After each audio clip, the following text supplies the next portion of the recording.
Welcome into No Layups, where you're not allowed to have an opinion without people being upset with you for having said opinion. Hello, Raheel.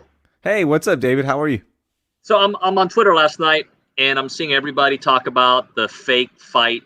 It made Rocky six, whichever Rocky, where he came back at 6 years old to fight, to look more realistic than last night. I'm watching this fight, or I'm not watching. I'm watching people posting clips about it, and maybe I stole a stream or two. But and the way people were reacting to having an opinion. Arian Foster tweeted something about it, and people were like, why don't you step to him? Why don't you fight him? You're allowed to have an opinion and not get into a fist fight. That's allowed. It's totally allowed, Raheel. It is, but it's not on Twitter. Twitter's a different area of the internet where everyone has to say something, right? Like the whole thing is built on opinion. So whether you have an opinion, I have an opinion, right? It doesn't matter. Everyone has a chance to voice that opinion, and sometimes there's dumb opinions. Sometimes there's funny opinions.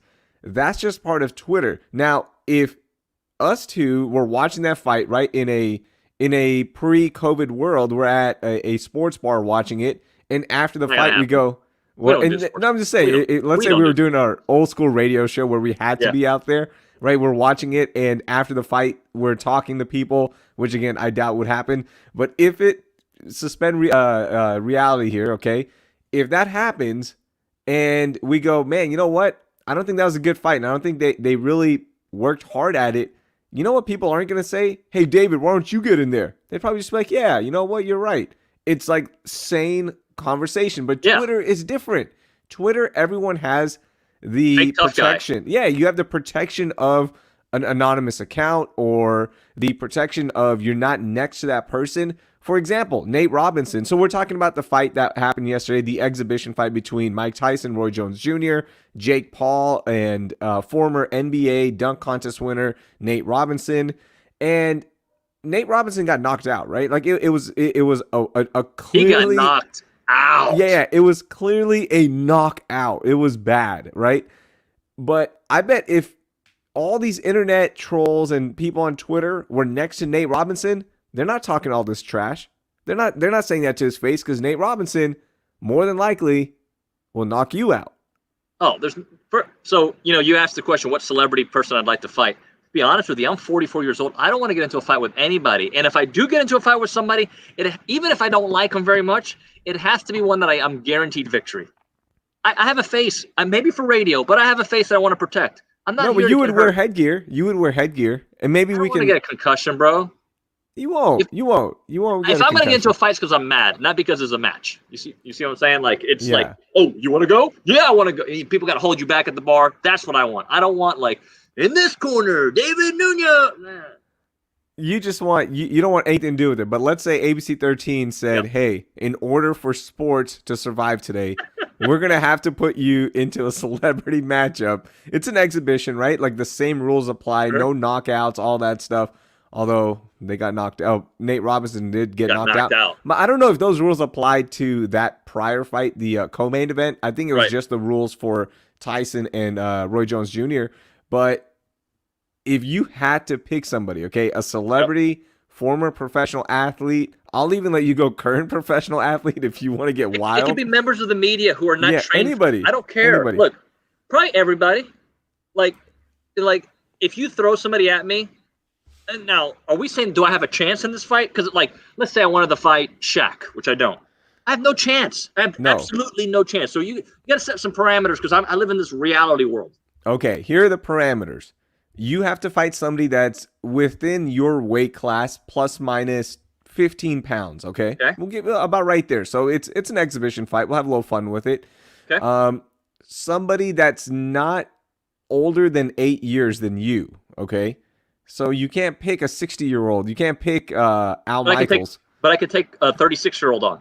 Yes, you can. Absolutely. 8-year window. All right. Yeah. So you can go plus or minus 8-year window. Every sports personality in the market, minus you, and I think AJ, who is like a trained fighter. Anybody who's not a trained fighter, I'm all in. Okay. Yeah.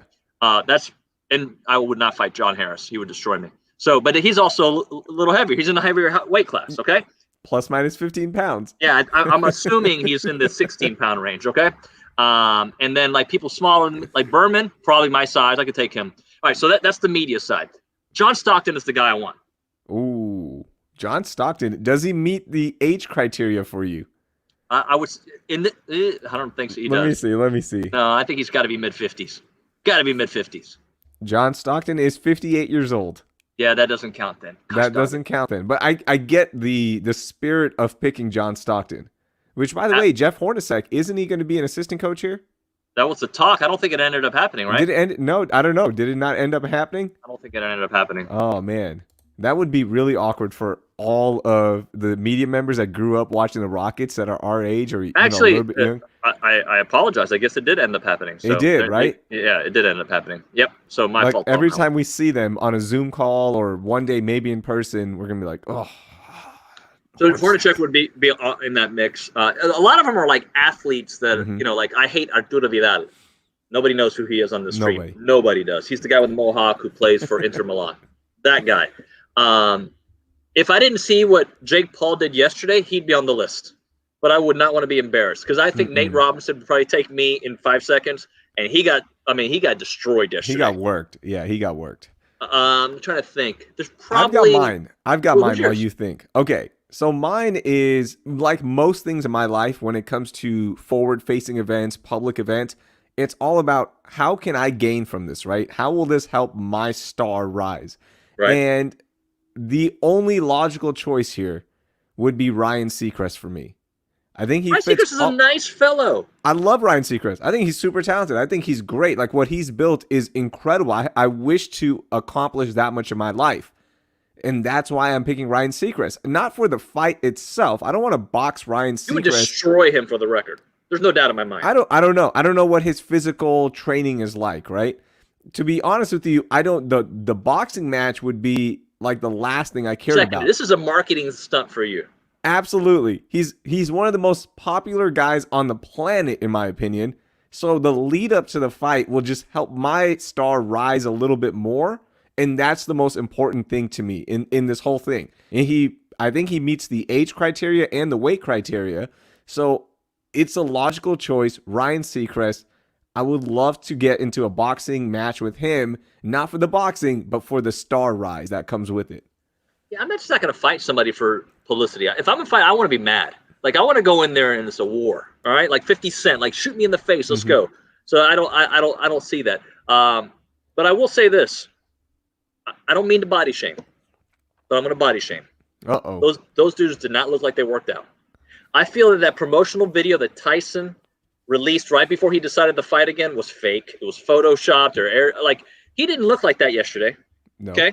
Roy Jones did not look like the Roy Jones that I remember. And I'm not going to believe when you're 50, no, I don't think they worked hard, Raheel. I'm sorry. I feel like they started with the best intentions. Oh, this is going to be great. Then they realized 6 days a week, egg whites in the morning, running. They're like, man, I got it still. I'm fine. And the way Tyson punches, they should have worn shirts. I was really disgusted watching that fight. They didn't look good. And like Roy Jones, pound for pound, was one of the greatest boxers ever. For a long time, I thought he would destroy what? The shirt thing? The shirt thing. They should have worn shirts. They should have. Like, why do you have to have no shirt in boxing? Let's be honest. You want them to wear a cotton undershirt like a Big East point guard? I think they should wear, what is this material? Not this material, not cotton. Like a 50-50 blend, like a polyester blend? A dry fit would be, okay? There's no reason to have Mike Tyson and Roy Jones shirtless. Nobody's gaining from this. It's not good. Like, put a parka on, maybe in a fireman outfit. Like, don't do that. You are right that I bet they did want to initially do this like the right way, but once you get back into that training mode and you're like, man, this sucks. This is not fun to wake up early, go for the runs, to go back in the gym. Like you've already paid your dues. You're already done, right? You want to relax at this point, but for $1 million, you want to take on this fight, right? Because the reports where they both got $1 million for this. Right. You want to do this fight, which is awesome. And either way, whether you show up in shape or out of shape, you're going to get the money. So you got to take the fight, but you're not going to go in like it's a title fight. It's an exhibition, right? There's certain rules. It's only going, I believe it went 8 rounds, right? 8 or 6. What was it? With 2-minute rounds. Yeah. It was so 2-minute fast. rounds, right? Yeah. So like, I get it. I totally get it why they didn't go hardcore. This is great. Screech from Saved by the Bell would be a great fight. Ooh, there. I think that's a great one. You're right. He's What not about on for the you? reboot, right? No, I didn't see him unless they're waiting to surprise us. Yeah, no. Well, I think he did a secondary career that may have precluded him from joining. Oh yeah, that's I right. think he did some stuff that probably is, frowned upon in those circles. But he would definitely be on there. But no, look, I I don't know what I expected. I Oh, expected a little more. I didn't expect them to look like they were 60 and yeah, fight like that's they were true. like the way Roy Jones' style when he was fast and it didn't look good yesterday. It didn't. It did not. Like, It didn't. it hurt me to see that. It's kind of like the first time we saw Luke Skywalker as an old man. Like you remember Luke as this 1983 version of Mark Hamill, and then you see the homeless version of him in the newest. Like it kind of hurt for a little bit, right? When you haven't It seen did. somebody in a long, long time, and I've seen Mike. Mike was on with who was he on with Joe Rogan recently. So was Yep. Roy. But then to see that yesterday. So look. I'm sorry. I'm sure that they were great. They look better than some 50-year-olds. Yeah, I'm sure they look better than some 50-year-olds, and they also look worse than some 50-year-olds. And I'm not that far off. That's why I can say that. I'm in the I could fight Tyson. I'm in the range, right? Isn't he 51 or Roy's Yeah. 51? Yeah, I'm in that range. I'm And in the Tina, eight. No. Tina says body shaming. Let's see you at that age. Like I'm you not mentioned. far. I'm Yeah, not you're that not. far. Like, Tina, if we're still doing this show when Nuño is that age, there's 100% chance he will go shirtless just to show you up. Like, oh yeah, look, here we go. What? 1,000%. Don't let the Yeah. suit fool you. All right, don't let the suit fool you, yo. Just saying. I don't look. I think more than anything, it's because we saw the Tyson promotional video and he looked amazing. And I don't know if it was the quick cuts or whatever, but he and the power. I didn't see any of that yesterday. No. You're not supposed to knock somebody out. That's right. Brant says I take on Tom Herman. Oh. Hey, Tom Herman might have the time to take you on too here pretty soon. hey guys, I think you guys should keep Tom for another couple of years. I mean, look how close you were this year to being undefeated. Very close. Yeah. And how close you were to losing every game. But you were very close. So I think, honestly, keep him there for another. No, can Nuño box? Not at all. I get destroyed. If I took on any real person with I'd get destroyed. I just look good doing it. Here's the other. So real quickly on Texas, and congratulations to A&M. I think you guys are winning out, and I think you will get into the Final Four. I told you last time we did this. I know. Ohio State will not qualify for the CFP. They will not qualify. They won't have enough games played because of what's happening within their program right now. Yep. So I mean, they can't make it. So that leaves one spot open. And I don't think Florida is going to beat Alabama, so it's not like Alabama and Florida both will get in as well. If Texas A&M wins out, which I think you will, the remaining games are Auburn and Tennessee, right? Is there one more? Is there a third game, or is there two Auburn left, and Tennessee, right? that's it. That should be it. That's it. You're going to beat Auburn. Auburn's not a good team. They've got Auburn Sam Ellinger over there. But look, let me just pause you. I'm an Aggie. It's called battered Aggie syndrome. I think a lot of Houston people have the same syndrome. We can't have expensive things because we're going to ruin it later. I kind of feel that way. They're yesterday, they're up 20-0. I kept on thinking of ways they could blow the game in the fourth quarter with 6 minutes left. In my mind, when they scored that touchdown with the backup quarterback, I'm like, well, there's 2.5 minutes left or a minute 30. If they get the onside kick, anything can happen. So, yeah. And what about U of H? They have no chance of making the college football playoffs this year. U of H, let's hope they get one more game in before the season ends. That'd be great for them. I think you guys still get in. So we'll see what happens. There's a lot of football left to be played with Texas. Look, I know a lot of Texas alums want Herman gone, but there was a really good story in Yahoo Sports yesterday about the financial impacts of all of this and how much it's going to cost to fire Tom Herman and the coaching staff and then bring in somebody else. In a year where your athletic budget is down, you're not bringing in as much revenue because of everything that's going on with the pandemic. It's not just an easy decision of, hey, let's fire Tom Herman and just say we're going to do it. It's going to be really expensive. There's a lot of money owed still. And again, budgets are down. There's not as much money coming in. So I get that there's rich alums out there, and I get there's a lot of donors and all that. But even with that, you've got to be careful when you look at the actual budgets of this. So that is one thing to throw out there with the Tom Herman firing conversation. All right, so let's do this, Raheel. We've got a guest of ours that we used to put on the radio show years back. You even had a song about Jacoby Jones. We both thought he was the Super Bowl MVP, and we had to Google it. Like, what? They didn't give it to him? What's up, Jacoby? What's up, though? What's How you up, been, man? Man, I can't complain. I'm living. Did you watch the fight last night, Jacoby? I can't hear you. Did you watch the Mike Tyson Roy Jones fight last night? Oh, y'all breaking up on me. Oh no, this is a disaster. But you look good though in that blue background. What's up? You hear me now? I ain't understand nothing you said, but I can tell you I'm living. I'm out here in Houston right now. You know what I'm saying? I'm in town. Happy holidays to everybody. And waiting to watch this game. Is it my mic? I hear we you can perfect. hear you. We can hear you perfectly. It just this is might gonna be be awkward. yeah. It just might be a connection issue. Oh, okay. Hey, Jacoby, why don't we log you off and you log right back on? No, you good. No, I can hear Oh, you we're now. good. Yep, Okay, we cool. good. Okay. So Okay, I was just perfect. asking, did you watch the fight last night with Tyson and Jones? I did watch it. Man, Yo. tell me when you look 50, you're gonna look better than those two guys. I think I would, but I'm gonna tell you this though. Mike was in shape. Mike was in shape. Like Mike really wanted to. I seen Mike throw one uppercut. Like he really wanted to like pat. He really wanted to pat Roy. And you know what I'm saying? I know they had their little exhibition rule, but I think Roy Jones could have shaved his chest. Hey Jacoby, let's say the execs at Triller come up to you and say, Jacoby Jones, we want you to be part of our next exhibition fight. You get to pick your opponent. Who are you picking? Let me tell you something. It's a difference between a street fight and boxing matches. I could fight. You feel me? But I'm not getting in no boxing ring, boy. They got strategies.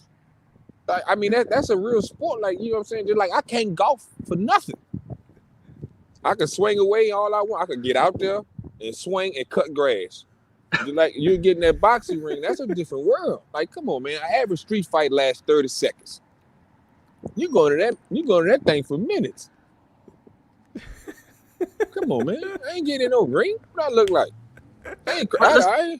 Let's pick somebody for a street fight. If you could pick any celebrity or former teammate or quarterback who threw a lot of pick sixes, who would you fight? I'm gonna tell you this. I'm done fighting. I'm trying to be peaceful. I'm trying to live my life. I don't want to fight. I'm good. But if you push my button, you're gonna see that night wall come out me real quick. You hear me? See, Jacoby might have to fight us. We keep pushing that topic, and Jacoby's gonna be like, "Let's go." We're gonna have to go online. No, I'm messing with you. Yeah. Would you ever, like when you work as hard as you have to get where you were in the NFL, same with Mike Tyson, with Roy Jones Jr., you sacrifice so much, and then you take a break, and they go, "Hey, one more time. Can you do this again? Can you train?" Would you be able to do that, like mentally and physically at this point? I mean, I could play if I want to, but I'm still running, honestly, because like I said, I'm coaching now, and I be running with them kids. I teach them the routes, and with the returners, I run next to them with a whole lot. And just like that, yeah, I retired. I took a year off or two off, and went and played arena ball, and broke my tailbone. So that's when I told me right there, sit your butt down. Sit your butt down, boy. It's time for you to just go and give you some knowledge, but. It's mentally, you're mentally proud of it. You can tell yourself, I could do it. But that's grown men out there throwing them hands now. Mm-hmm. Just like they asked me, like, Kobe, come back and play football. No, that's grown men out there. You ain't about to hit me no more. I'm not getting hit no more. Hey, Jacoby, what do you think about the season that Deshaun Watson's been able to put together, especially with all the noise behind the scenes with Bill O'Brien, this rough start, what he's done these last 6 games? Oh, man, I love Watt, man. I'd have loved to play with him. You know what I'm saying? I'd have loved to play with Watt. And then I know it broke his heart when Hopkins left. You know what I'm saying? But I'd have loved to play with Deshaun. I'm not saying I don't love Matt Schaub. I love Matt Schaub. But I'd have loved to play with Watt. It's a different dynamic, right? When you have a guy like that can do everything on the field, is a proven leader, a winner, and just has that it factor that Watson has. It's just different when you're on the field with him. It is. I mean, he can run, and that's gonna make somebody have to spy him for one, or at least put one more in the box. So that make it easier on the receiver. Mm. When you think about your career, do you consider yourself a Raven, a Texan? Does it even matter? Because, I mean, you spent the bulk of your career with the Texans, but you also had the biggest moment of your life with the Ravens. I'm all of the above, man. Like I every team that gave me opportunity to play for them, and I got every team tatted on my leg. I got That's awesome. The Texans, the Ravens, the Steelers, and the Chargers. They all tatted on my leg. Even the Montessori Steel. That was the routine. I played for the arena team. I got them tatted on my leg. So they're always going to be a part of your life. Always. It gave me a chance at life. What do you miss the most about playing professionally? Being in that locker room with them guys, man. Like, you know what I'm saying? You build that brotherhood, that camaraderie. Like, that's what people understand. When you're in that locker room and you build that, that's life. That's what I miss. People ask me, do I miss playing ball? I'd be like, hell no.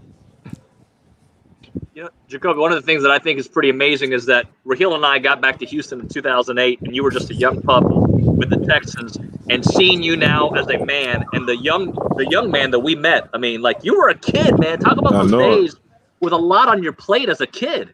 Yeah, you know, walking in the league at 21 years old, coming from Lane College, you know, getting a certain amount of money, your eyes wide open. So you're like, hey, all I got to do is just wake up and play football. But then when you're at that age, you have to fail to realize this is your job. It's not just like recreation ball. You know what I mean? It's not just playing in college, going to class and getting your stipend check, whatever you get. Nah, this is your job. So you have to take it serious, lock in, take care of yourself, take care of your body, keep your nose low. Now, different. Yeah.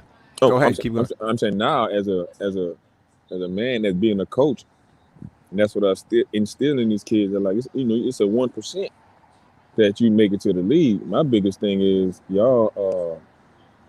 Some of y'all might not go to the league. Mm-hmm. So what football instills in you is discipline, how to be on time, know what you're doing. You know what I'm saying? Like understanding your details. Jacoby, why is Andre Johnson's career slept on? Why do people not give him, I think, outside of Houston, the love that I think he deserves? Man, let me tell you something. They love Dre. See, the crazy thing, me and Dre got the same birthday. So, like, you know what I'm saying? We both born this. It's crazy. I'm like the if we was twins, I would be the bad twin and Dre the good twin. You feel me? Like, that's crazy. Like, but Dre, he cool, calm, collect, chill. If you know him, I swear to God, he's a goofy dude. I don't know why people sleep on Dre, but I speak on him every day. Like, he taught me the game too. You know what I'm saying? Like, he would be on my butt like white on rice. And I don't know why people sleep on Dre. They crazy. Well, he is just incredible. When you go back and watch some of his highlights now, you go, how did he do this? How did he do this? Not only when you look at the quarterbacks that he played with, right? Like Matt Schaub had a great couple of years, but before that, it was just a lot of David Carr, and you're like, man, this is rough watching it, but yet he put up incredible numbers. Well, people on this, I'm gonna tell you what people don't never see. If you sit and practice and watch him work, man, some of the catches he made, some of the routes he run, like you'd be like, damn, that's Andre Johnson. I'm talking about a guy that's sitting at 6'3", 230 pounds, running 4'3", that can move like a cat. Freak of nature. So like everybody looking at that Metcalf, right? They're like, ooh, that's Metcalf. Or they be like, no disrespect, like Megatron, they be like, ooh, I'm like, oh, y'all see this big old man we got over here? They're doing the same thing. Yeah. So, Jacoby, you're coaching now. Where are you coaching at? I was at Lane College for 3 years. There, I left, came home, check on mom and stuff for a minute, and then now I'm in Baltimore coaching at a prep school. And these kids are free now. Like these kids are like they so disciplined. That's awesome. What's the first thing you always teach the athletes that you work with? Discipline. Like the first thing we do, like when we warming up, I make sure all of them toes behind the line, because that little 1 inch will cost a game. That's an offsides.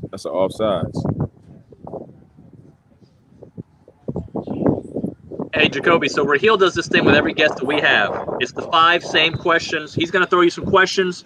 These are hard, but here they come. All right. All right, let's do it. All my life, I had to fight. Man. And Jacoby, this is just like, oh, this is back in the days. Just me and you. We're just doing an interview. I'm asking you goofy questions. We're going to have some fun. Number one, what is one song you wish everybody would listen to at least once in their life? Once in their life, one song. Once in their life, one song. It's a country song. Okay. By Rodney Atkins. These are my people. I love it. You know what I'm saying? Listen to it, man. I love it. What's one thing you always have to have in your fridge? Some water. I need water, boy. You haven't put it. You don't have the fridge, the water dispenser in the fridge built in. Yeah, but I still put bottled water in there because the Okay. middle of the night I get it. I walk to the bumping into the wall, thirsty as I don't know what. There are few things in life better than that cold sip of water in the middle of the night when you're just dying of thirst. And they put you find right, it, and you hit it and go right back to sleep. What's Jacoby? What's one place you want to visit that you haven't yet? One place I want to visit.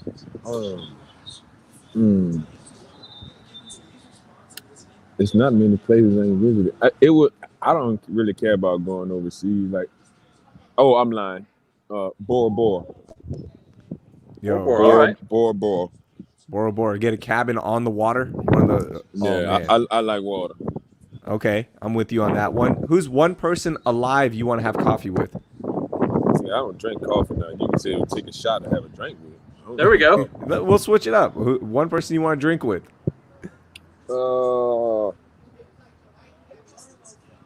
One person. LeBron. Okay, All right. that's our first LeBron. It is.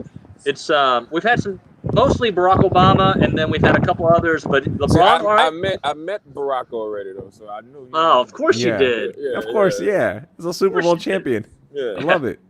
Last one. What's one app on your phone that you want to delete but you just can't? About to make me go look at him. My Chase bank account. Shit.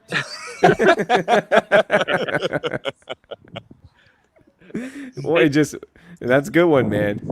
Jacoby, let me pay this off because Chris has been interacting with the show. He wants to know. I think I know the answer, but I'm gonna let you answer. What's your most memorable moment in the NFL? Of course, when the clock ran 0 in Super Bowl, I dropped to my knees and then I walked straight to my son and grabbed him. He was 6 months old. Wow, powerful moment, man.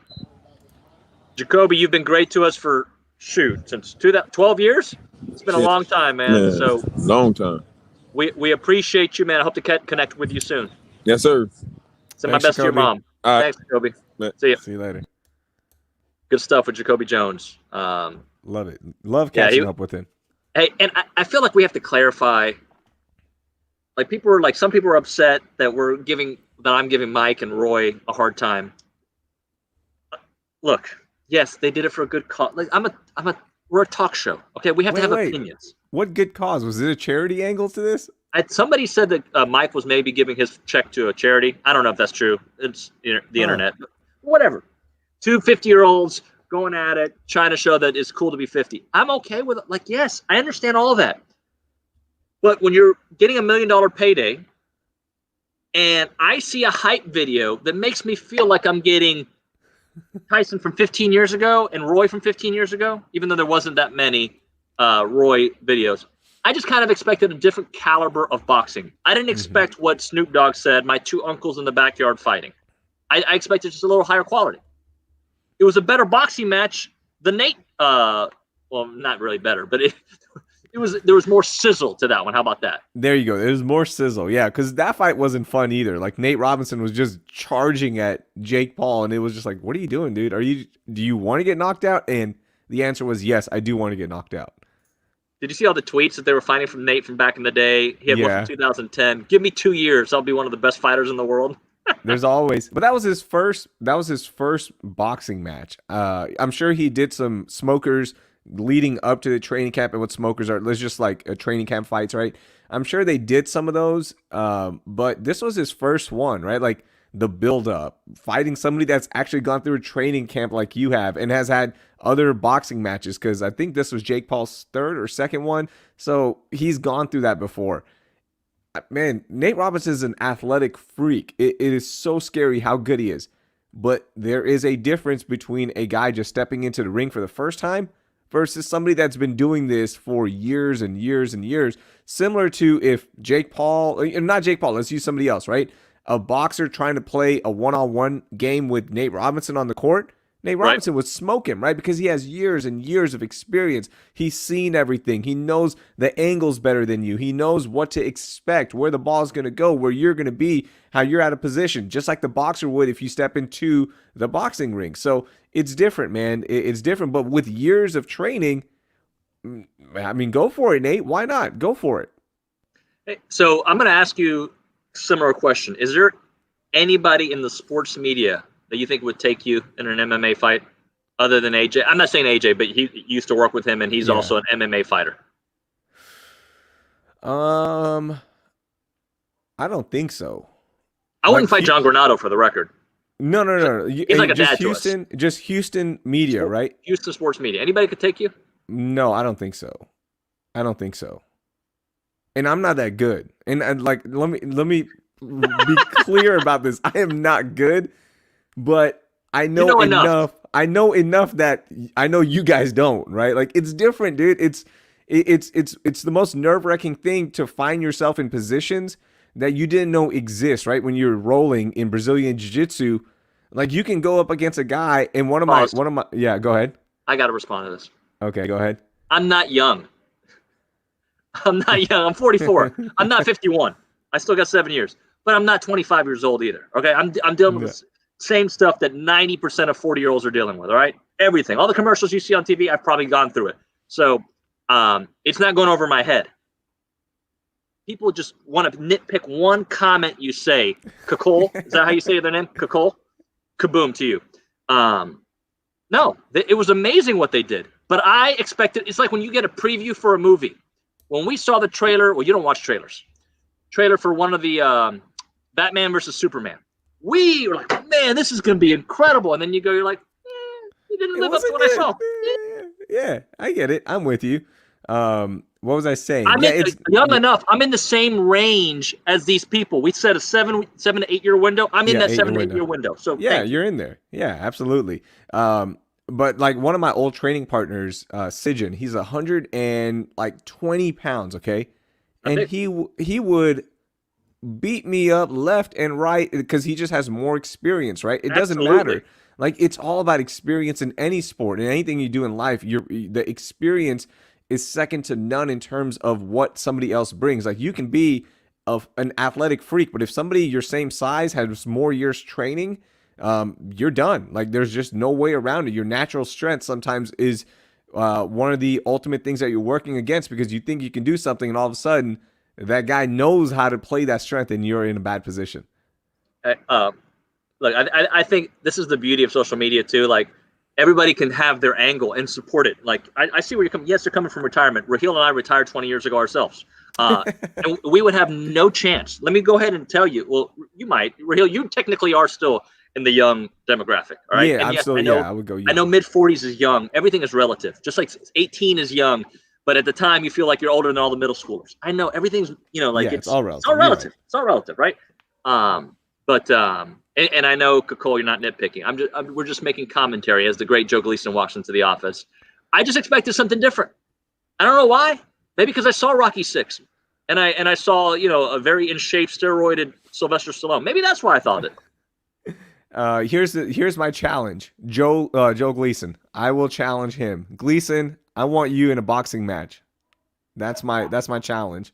Joe Gleason will destroy you. I'm sorry to tell you. Like, he gets angry. Fight clean. I don't want angry Gleason. I don't want angry Gleason at all. No chance. Yeah, no, you don't want angry. If you get happy Joe, you have a chance. You get mean Joe, no. There he is. There he is. Look at Joe Gleason. Love this guy. I'll give you a break. I'll give you a pass on this one. Hey, I want to talk about two other things before we get out of here. I don't have time. Okay, well, you're gonna want to talk about this one. At 60 years old, I mean, he to me is the most famous soccer player that I've ever known. Yep. Diego Maradona passes away tragically, heart issues, had a heart attack. He was dealing with so many health problems already for the last month or so, and passed away earlier this week. And it was just look, he's 60 years old. He lived a very full life. Okay, he has so many he lived accomplishments. a full life. A really full life. Okay, like really full. But it was still sad in that like he was only 60 years old, right? Yeah. And what he did for the sport, to me, he was the first soccer player that I ever recognized. Like that, it was Maradona, right? I got my Maradona jersey on right now. I don't like the way you pronounce that. Maradona. There you go, much better. You want me to add it? Like to me, he is. Is it fair to say he is Michael Jordan of soccer, or is that too much? Because Michael Jordan's the most popular, most famous basketball player ever. So I struggle with this because yes, I saw Diego play when he played, but I don't think I understood. I definitely didn't understand soccer at the time. It wasn't something that I really paid attention to. And it's kind of like when kids go back and watch MJ now on YouTube, and they feel like I get it. You have to live in that moment to really appreciate it. When I think of the what do you call it, Mount Rushmore of soccer, if you will, it's Pele, it's Maradona, probably Ronaldo won. And there's others. There's no doubt about it. Yeah, I think Pele. By the way, that's my cousin Richard, Ricky. I do believe that Pele is but what Maradona did, and if you look at Maradona, even in his day, didn't look like the fittest dude, but his footwork, his mastery with the ball. And I don't know if you saw the documentary on HBO. It was phenomenal. All the behind the scenes things of his life. How. That sometimes when you look at athletes from today and the nutrition, and they know, and I know a lot of them stay out late, but it's not the norm like it was back in the 80s and 90s, like we would see from the Charles Barkleys of the world, even MJ. No, I think Maradona for a generation, what he did for Argentina. I don't know if you saw Messi today. Messi scored, and he had his jersey under, and he lifted it up. Yeah, that was beautiful. Look, he's one of the greatest of all time, and I think probably could have been greater. He had some issues. There's no doubt about it. But what he did with the soccer ball was incredible. He is on that list. If you want to have the MJ, LeBron, Magic, whatever order, you can certainly make an argument for Diego Maradona. Like what the '86 World Cup, just going back and watching it and like just reading up on it after he passed away, it really was him and everybody else. It was that big of a difference, right? In terms of teams out there who he carried to a World Cup title. Like that is incredible, man. And look, he had individual accomplishments as well later on with his club teams, right? Like it was fine. But he's not as accomplished when you look at it as a Cristiano Ronaldo or a Messi in terms of like club play. Club play. Yeah, yes, yeah. But he won the biggest moment of all time, which is why both Messi and Ronaldo do take a step back when in that argument. It depends. Look, we all can color things the way we want. I'm a big CR7 guy. I look at him in the way you look at Kobe, right? An assassin with the ball. Who do you want at the end of a game? You can make an argument for Messi being the greatest of all time, and I think a lot of people believe that. I didn't see enough Pele. I just believe it because people tell me Pele was the best. I've seen the documentary. I've seen clips. And the things he was doing, amazing. And I've obviously seen a lot more videos of Maradona. So and Ronaldo won. I mean, some of the things Ronaldo won did. And Ronaldinho. I mean, what and I think that's what the beauty of soccer right now is that you have, and I don't know how long the window is going to be, you have bird magic going on as we speak, right? With Ronaldo and Messi. Both teams not doing too well in league play, by the way. But we're seeing that. But what Diego Maradona what he did with his country, there's nothing bigger than a World Cup in sports. I'm sorry, there's nothing bigger. Yeah, and that's why in terms of fame, and this is all about fame, not individual accomplishments, not what it meant for the shoe industry, all that. That's why he's Michael Jordan to me. Like he was the most recognizable soccer player, and it was just incredible. And now it's, Ronaldo is the most recognizable, Messi, right? All these guys, but they live in a different time as well, where it's so accessible to learn about these guys, follow them, and all that. Maradona was a different time. Yeah. 10 years ago, we wouldn't see. I remember when I saw Thierry Henry on a on a commercial. It was a deodorant commercial. I forget which one. I was like, who's this dude? And Thierry Henry was one of the most famous people in the world. And here in the States, we didn't know, right? Like, unless you were a soccer person, you didn't know. Now, you don't have to watch soccer and you recognize Messi's face. You recognize Ronaldo's face. There's a lot of faces you recognize that play internationally. The U.S., but I think people all knew Maradona, even in the States. Yep. Yeah, like he stole everyone's hearts, man. Like it was such an underdog story for him to win and the way he did. And then of course the hand of God, right? Like it's one of the most famous moments in soccer play ever, if not the most famous, right? Yeah. And he was at the center of that. And the way he perfectly described it, it was perfect. It became how we described that goal, the hand of God. So rest in peace to the legend, man. It was sad to see that at 60 years old. Hey, not that I suggest you go into any other network but ABC, but if you ever get a chance, check out that Maradona documentary. It shows a lot of behind the scenes things. It's amazing. I've done this mistake before. You've heard me say this. I start watching a lot of these things with my twin boys that are 12 years old. And in that documentary, there's a part they can't watch. Okay. Some of the language and some of the stuff, like there's a part like, hey boys, you're going to have to leave the room. Why, Dad? Like, it's just get out. They're going to talk about a party that you can't know about and stuff that happened in the back door. All right. So we can't go there. No, we cannot go there. And just other rapid fire things. Let me respond to this because it's still soccer related. The U.S. is falling behind on the game of soccer. We don't pay attention to it as we should. I love soccer, and the most world does. I would actually argue that I think the United States is in removing myself, because I watch a lot of soccer, Raheel. I probably watch more soccer than I watch anything else. Growing up, I did not watch any soccer. This has been in the last 10 years for me. I would argue that I think it has become more mainstream here in the U.S. I think the MLS is not obviously what the other leagues are, but there's interest, and you see clubs growing everywhere. I think that what the Premier League has done on television, what La Liga has done, what ESPN Plus has done with Serie A and Bundesliga. I like the way I pronounce Bundesliga with a Spanish accent.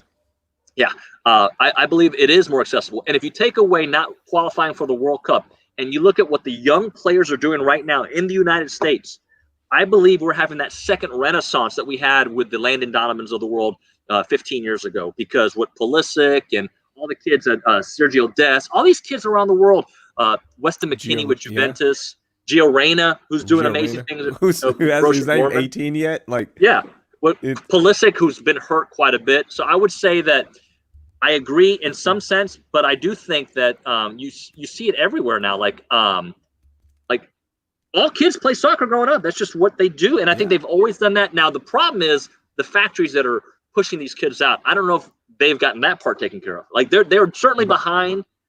What I believe in the conscious mind, it is bigger than it's ever been here in the States. But I think it is working now. We are seeing some of the dividends pay off in terms of, hey, let's establish these kids early, make sure they get to the best clubs, make sure they get to the best systems, because they're for the men's national team. Every single kid that is on the roster, and these are kids, by the way, these are young players. Yep. They are all playing overseas now. There's not many MLS guys right now on the men's national team roster, and especially in the starting lineup, it is all overseas players, right? And that is the best experience. Remember, we talked to who do we talk to? The former men's national team player in his cabin. Why am I blanking on his name? Jay DeMerit. Yeah, Jay DeMerit. And he said 2026, watch out. Brian Ching said the same thing. 2026, watch out, because this young core is going to come up for the next 6 years. And when the World Cup is here in America, it's going to be different. Like, these guys they're going to be men at that point. They have played overseas. They've gone through the toughest competition. They are going to be good. And the other thing to Herbert's comment, I want to say Herbert or Herbert. Let's go with Herbert. The U.S. is falling behind on the game of soccer. If you're only looking at it from a men's perspective, the women's team is outstanding. And I'm telling you, I haven't seen this much interest in women's soccer. And again, I'm close to it like you are, because you have daughters. I have a daughter. They love women's soccer. They love all the women on the team. They love watching them. We were watching the Netherlands match on Friday. So the interest level from a women's national team is incredible right now. But it's all about the men's national team, right? That matters for fans. How about Christy Mewis? plays for the Dash, scored in that game. Christy last played for the U.S. women back in 2014, hurt her knee really bad. Usually when you're on the U.S. women's national team or a national team, you stay with the team for a while. She was hurt. She wasn't back. 6 years later, she comes on, and then with a few minutes, she scores a goal with her sister, who's been a starter for years, watching and being a part of that. I want to read you a list of some players that are playing internationally, and then we'll move on to some basketball talk and some other stuff. These are U.S. men's national players playing overseas right now. You've got Zach Steffen at Man City, Reggie Cannon at Bovista, Tim Ream at Fulham, John Brooks, Serginho Dest at Barcelona, Weston McKennie at Juventus, Tyler Adams at RB Leipzig, Christian Pulisic obviously with Chelsea, Conrad de la Fuente from the Miami area playing for Barcelona, Gio Reyna, Dorman, Josh Sargent. So, I mean, you've got – this wasn't like this just 4 years ago. So there has been some growth there. Do you remember when the golden age of men's soccer, right, with the U.S. men's national team, as you mentioned, the Landon Donovans, the Dempsey and all that? Yeah. It was groundbreaking news that they were playing overseas. Like, oh, my gosh, Dempsey just signed a deal. Stu Holden, remember when he went to Everton? Like, oh, they signed a deal. It was incredible. Now every single guy is doing that. It's not even, like, it's news if one of these guys plays in the MLS, unfortunately. Like, oh, this guy plays for the MLS. That's not good. That's what it is. That's where the level of play is at. I'm so excited because in the next few years, watch, this team is going to take off. I want to respond to this because I don't know what the full numbers are. I really don't. But I think because soccer is so fragmented, he's saying, what if it's not watched like football or baseball is? It's certainly not watched like football, right? Just like football's not watched in Europe like it is here, right? It's just not the country's number one sport. Baseball, I don't know. But if you look at how fragmented soccer is, there are diehards that watch the Mexican League, right? There are diehards, Liga MX. There are diehards that watch the Premier League. There are diehards that watch the MLS. There are diehards that watch La Liga. And it's just so fragmented that it's hard to put those numbers in perspective unless you put them all together, because soccer is not like it is here in the States where there's the NFL, there's the NBA, there are several amazing leagues, and they get together and play in the Champions League, which to me is the best viewing in the world. Yeah, and not only that, the time difference matters as well, right? Like with the NFL, you know everything's going to be at 12 p.m., but with international games that are going on, you've got the time change here. Some play early, some play late. So like it's different as well. I get his point though. Yeah, I get it. It's not as big as football, but when the World Cup happens, the ratings are outstanding, right? Like the ratings are phenomenal. And you also forgot to mention League One, which is, the best league in Europe right now. Come on, bro. Talk to our boy Juan, how he breaks down League One, what he calls League it. One is terrible. It's not. I mean, it's got some of the biggest names in the world. The rumor is next year CR7 goes to PSG, joins Mbappe and Neymar, and maybe Sergio Ramos too. That's not going to happen, but that's the rumor. Yeah, they've got the most money. Absolutely, PSG does, but in terms of competition, it's not good. Although they had a draw yesterday. Finals. Huh? They made it to the finals this year of Champions League finals.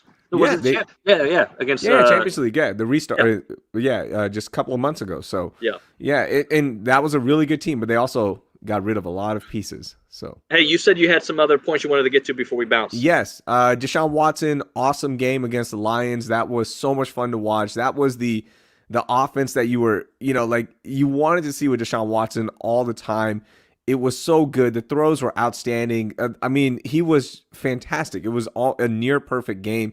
So just want to give him props, give the Texans some props. 2-game winning streak now. You see that? 2 games in a row. 3 or 4. There you go. That Browns game, man, you win that one. Who knows, right? But there's so many. Teams are bad teams.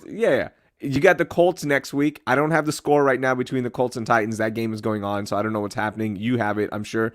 But you got the Colts next week, so that should be a good one right there. You got the Colts twice left in this stretch. You got the Titans left as well. So who knows what happens? Like, right, I know they're out of the playoffs, but it's fun to at least watch good football. And that was good football on Thursday. So props to Deshaun Watson and the Texans for getting the win against a team that's not the Jags. Hey, nice. How I look at it, win as many games as you can. I don't think you're going to make the playoffs. I mean, I think you got too many teams to jump over, and it's just not realistic for a team that really isn't that good, right? You've beaten some bad teams. Good. You were losing to bad teams early, so fantastic, okay? But win a bunch of games so Miami doesn't get a good draft pick. Yep. That's the way I look at it. And But by the way, I you got the finished score of it- that Colts game. Okay, give me the update. It is 35-14 Titans. No, it's not. Yes, it is. I'm looking at it. What? It was just 14-14 when we started the show. Well, Wow. the show's been on for an hour, Raheel. That's what happens. Things Wow. move. Yeah. 35-14. The Colts are fake. I don't think they're that good. Just watching them. I don't think the Titans are that good, but they win I games. don't think they're. Yeah, no, they're built for the playoffs, right? Great running game, a defense that can get under your skin. They're not good. They're not necessarily a good defense, but they just get under your skin. So That's why we'll see what happens. I'm still upset about going for 2. Still know. upset. I know. Hey, they can still finish 9-7, right? The Texans. I mean, yes, they can. They just saying. mathematically can. Mathematically, they can finish 9-7. Yes, but Okay. So there you go. And props to JJ Watt doing JJ Watt things. I love that. I mean, just the the bat down interception pickup for the score. Come on, man. That was awesome. I was happy for him. Hey, are you a little sick of DeAndre Hopkins tweeting Texans motivation? Yes, Like, I am. Stop. Like, you are the best wide receiver in football. Okay, I get it. I love like, you. I know, and I know you're looking for whatever motivation. But like, Bill O'Brien got fired. He's done. Like, it's over. No fan wanted you out of here, DeAndre. We all wanted you here. We all love you still. I still love him. But you're acting like somebody that just went viral, like cashing in on your moment, right? After he made that catch, which was one of the most incredible catches ever, right? Yeah. To win the game over 3 defenders. It was awesome. But now you're acting like the cranberry juice guy. You know, the one that on the skateboard, we're seeing you in everything. You're selling $50 t-shirts. You're acting like this is your 15 minutes of fame. You're the best receiver in football. There's no 15 minutes of fame. You're the best receiver. Stop acting like you are going viral, okay? Hey, Stop acting like an Instagram thought. Sorry, I'm maybe old. What is the cranberry juice guy? Sorry. You know the guy, the cranberry juice guy listening to Fleetwood Mac. He has his juice. He's on a skateboard. Come on. You've seen him all over. Cranberry juice guy. Literally have zero clue what you're talking about. Come on. Let me pull it up at the moment. I don't know what you're talking about. I'm sure, like I know Flo from those insurance commercials. I know her. That's about it. Okay, after the show, look up cranberry juice guy. All right. And you'll see him. You'll see his TikTok. Oh, if it's TikTok, I'm out. No, but it was on Twitter as well. Like I don't have TikTok either because all the great stuff of TikTok ends up. Is on he the Twitter guy who was anyways. riding a skateboard and like hanging onto a car on the way to work or something? Yeah, that's the guy. Yeah, his car Yeah, broke down, so he got on his skateboard and just he caught a vibe. I didn't know Cranberry was a part of the conversation. Yeah. But, okay. And he got a brand new car because he put the cranberry juice in there. So the company gave him a brand new car because of all the marketing and promotion he got done for them. I need to figure out what that is all about. Hey, Rockets are supposed to report this week. Going to have 4 preseason games, 2 in Chicago against the Bulls, and then at home 2 against the San Antonio Spurs. Season's supposed to start December 21st. We'll see when they start. Will it be or 22nd? I think it is. Will it be? Will they play Christmas Day? When all that should be coming out soon. But I never believed they were going to trade James Harden. I wouldn't be surprised if they try to trade Russell Westbrook, but I don't believe. Whenever who was it Christian Wood who had his press conference, he didn't really talk a lot about Russell Westbrook, and I think he made a comment like, "I could be a second option." I was like, "Oh, really?" I forgot how he phrased it, but it made me wonder. He said he could be the perfect second option to James Harden, right? Like he's a good.